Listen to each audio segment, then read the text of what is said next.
नमस्कार श्री के आर आप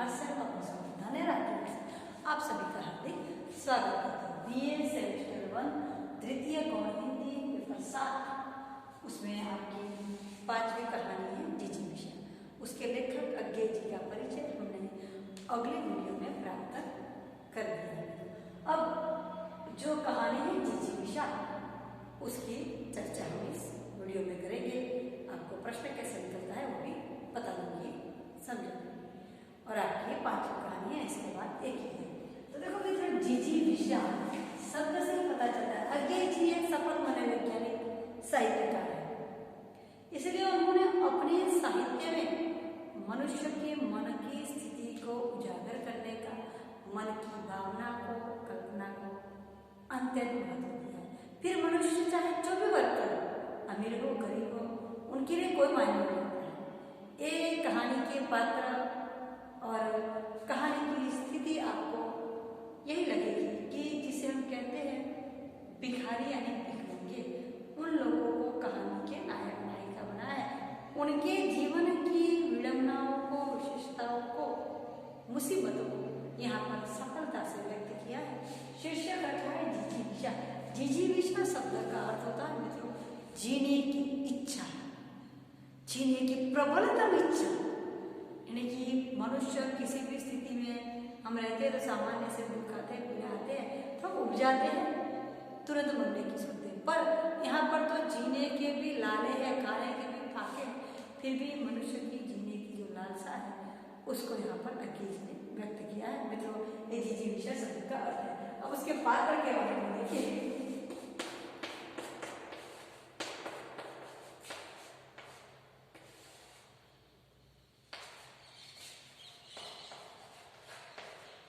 माता जो कहानी की नायिका है, जो भी एक माता कहानी की नायिका है, जो भी एक अनाथ असहाय बालिका है, यानी कि बात वो भी भिखी मांगती है। दामू ये भी एक भिखमंगा है। इसके बाद कॉर्पोरेशन वाले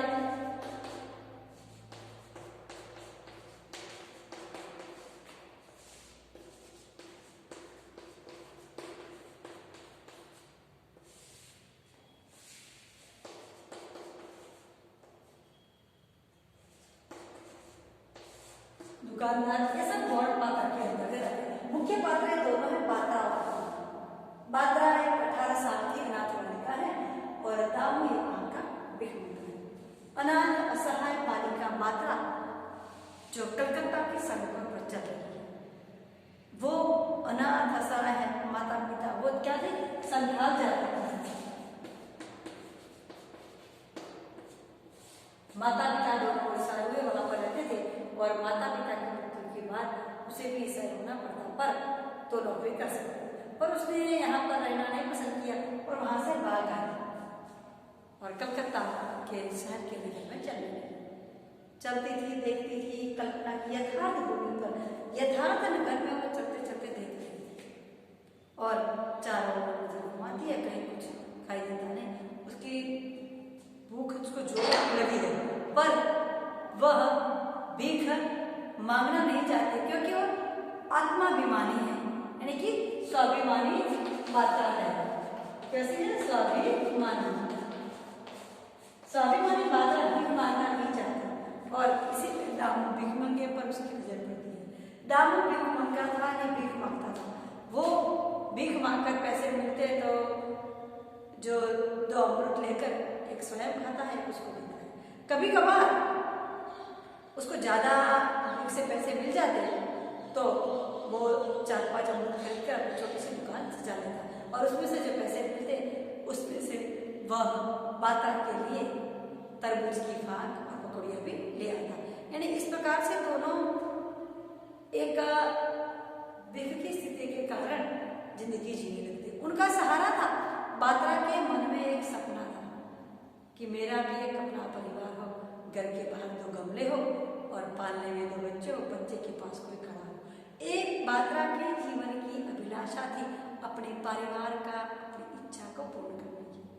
और वहां पर दोनों रहते हैं तो बात्रा जो और दामू रहते हैं वहां पर आगे दुकानें हैं। दुकानों के आगे वो दोनों रहते हैं। कुछ समय के बाद टाट लाकर लगा दिया जाता है और दोनों रहते हैं। तो दुकानदार बार बार हंसते हैं, चिढ़ाते हैं, टोकते हैं। उन बात्रा के सामने लोलुप और बद्दी निगाहों से देखते हैं।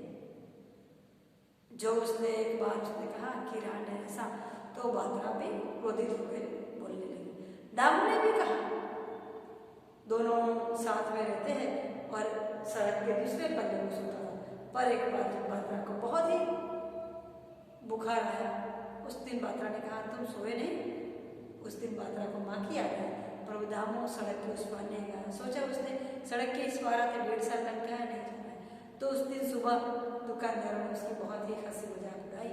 तब दामू ने भी कहा लाला मुँह संभाल कर बात करो, अच्छा नहीं होगा। तब और इसी के बीच बात्रा और दोनों रहते थे 2 साल के बीच में। उसमें उनका छोटा सा परिवार खड़ा हुआ। 2 टाट लगाए गए। फिर जो एल्यूमिनियम का गिलास आया, पतीली आई, और इसी के बीच में अब बात्रा कहीं से एक बार बच्चा लेकर आती है और दामू से कहते अरे देखो हमारा तो कुनबा हो गया, यानी कुटुंब। फिर 3 साल तक ऐसे चलते रहते हैं। और फिर से एक दिन जो लाला से दुकानदार से कहा सुनी होती है, व्यंग कसता है, हंसता है, क्योंकि वह दामू को निकम्मा और उसको रांड से कुछ नहीं कहते थे। तो इसी के बीच में जब ऐसा कहा दामू ने भी कुछ, तो उसने कॉरपोरेशन वाले इंस्पेक्टर को बुलाया। इंस्पेक्टर ने आकर खरी खोटी सुनाई, रांड ऐसा कहा। पिछले 1 आध साल से बात्रा को कभी किसी ने कुछ भला बुरा नहीं कहा था। बात्रा को गुस्सा आया। उसने, क्योंकि बात्रा का स्वभाव ही आत्माभिमानी था, एक चांटा उसने इंस्पेक्टर को दे मारा। तब बात्रा की जमकर पिटाई, उसके मुंह से भी लहू गिरने लगा और शरीर पर जगह पिटाई के निशान हो गए। उसको जेल भी ले गए। और जो बच्चा था उसके मुंह से लहू निकलने लगा और मर गए। तो उसकी अंतिम क्रिया भी कॉर्पोरेशन वालों ने कर दी। और फिर जेल में से थोड़े समय के बाद फिर से वो वापस आ गए। तब दोनों जिस दुकानों के आगे खड़े रहते थे वहां नहीं, आगे गिरीश पार्क की और विवेकानंद रोड पर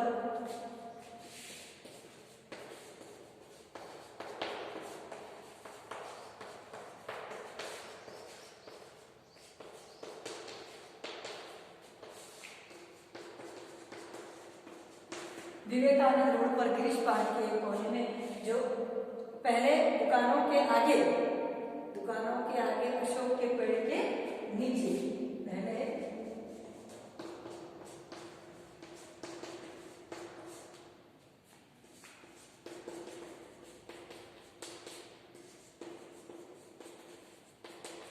पहले दुकानों के आगे रहते थे। अब वहां से जब उनको निकाल दिया गया, इंस्पेक्टर ने आकर बात्रा को पीटा, कहाँ सुनी हुई, तब उनका सारा घर उजाड़ दिया गया।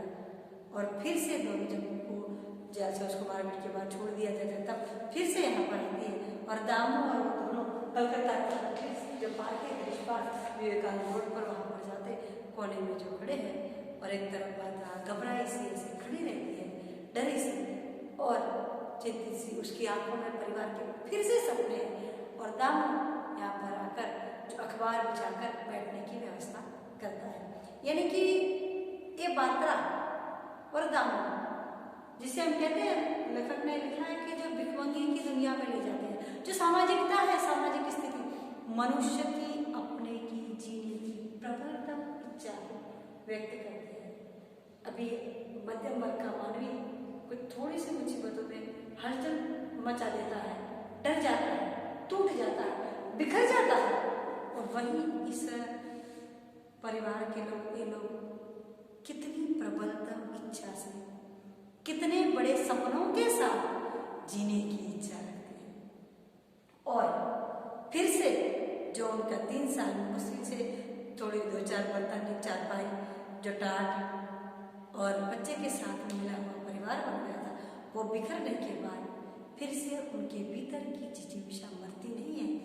फिर से वो लोग नए परिवार की लालसा, नए कुटुंब बनाने की, नया परिवार जोड़ने की लालसा अपने भीतर लिए हुए, अपनी आंखों में सपने सजाए हुए, फिर से गिरीश पार्क के उस कोने में अपना परिवार सजाने की गिलछा इल्छा आंखों में सजाकर रखते हैं, यानी कि जिजीविषा उनके भीतर अभी भी जीवित है, जीने की तीव्रतम इच्छा।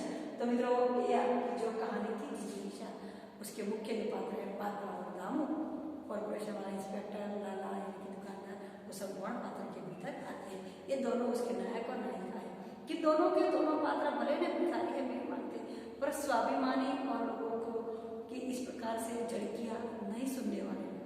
यहाँ पर देखो पात्रा का आत्माभिमान कितना जागरूक था, तो उसने इंस्पेक्टर तक को चाटा मार दिया राम कहने पर, यानी कि ये सब बातें उनके भीतर का स्वाभिमान, उनके भीतर की जिजीविषा, उनके भीतर की जो अटल स्थिति है, इसको यहाँ पर अज्ञे जी ने बहुत ही बखूबी से निकाला।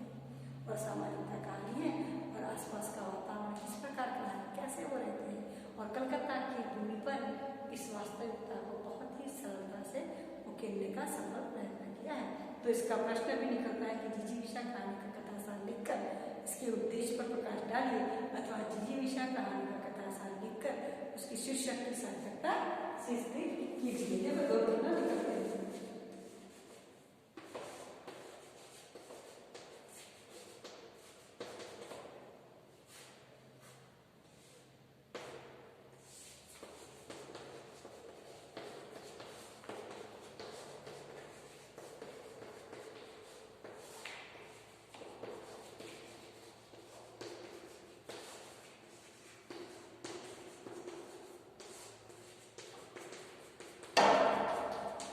और दूसरा प्रश्न जो निकलता है अथवा में आता है, वो जिजीविषा कहानी का कथासार तो आएगा ही, पर उसके शीर्षक की सार्थकता सिद्ध कीजिए।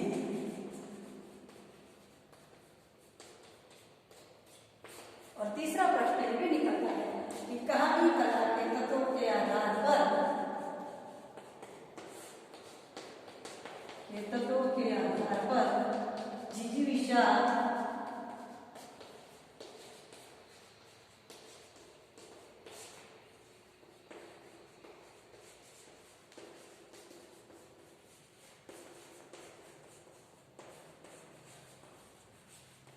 ये तीन प्रश्न निकलते हैं। उसमें मेन बात तो लिखी है कि कथासार कथानक याद करेंगे जिसमें आपको पात्रों का मुद्दा आ जाएगा।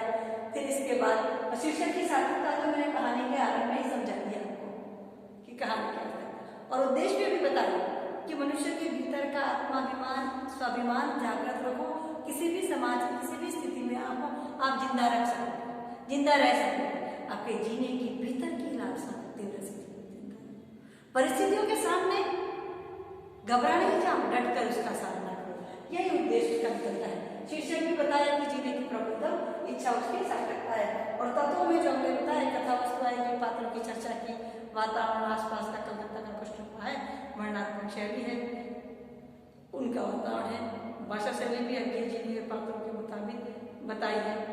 यानी कि ये तीन प्रश्न इस कहानी में से निकलते हैं। वैसे दो ही आते हैं पर अलग अलग रूप से होते हैं। तो आपको तीनों प्रश्नों की चर्चा, जिजीविषा कहानी कथा वस्तु की चर्चा हो गई मित्रों।